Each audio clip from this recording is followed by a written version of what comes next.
jour vient où soudain l'artiste est généreux. À leur poids sur son front sans les ans plus nombreux. Un matin il s'éveille avec cette pensée. Jeunesse au jour doré, je t'ai donc dépensé. Ah, qu'il m'en reste peu. Je vois le fond du sort, comme un prodigue en pleurs le fond du coffre-fort. Il sent, sous le soleil qui plus ardent s'épanche, comme à midi les fleurs, sa tête qui se penche. Si d'aventure il trouve, en suivant son destin, le gazon sous ses pas mouillés comme au matin, il dit, car il sait bien que son ombre est passée, c'est de la pluie, hélas, et non de la rosée.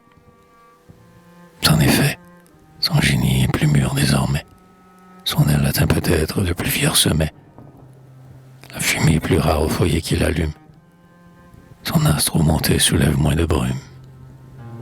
Son corps s'y applaudit, parcourt mieux le champ clos, mais il n'a plus en lui, pour l'épandre grand flot, sur des œuvres de grâce et d'amour couronnées, le frais enchantement de ses jeunes années. Ah, rien ne rend cela. Quand il s'en va cherchant, ces pensées de hasard que l'on trouve en marchant, qui font que le soir l'artiste chez son hôte rentre le cœur plus fier et la tête plus haute. Quand il sort pour rêver, qu'il l'air incertain, soit dans les prés lustrés, au gazon de satin, soit dans un bois qu'emplit cette chanson sonore, que la petite oiseau chante à la jeune aurore, soit dans le carrefour bruyant et fréquenté, car Paris et la foule ont aussi leur beauté, et les passants ne sont, le soir, sur les quais sombres, qu'un flux, qu'un reflux de lumière et d'ombre.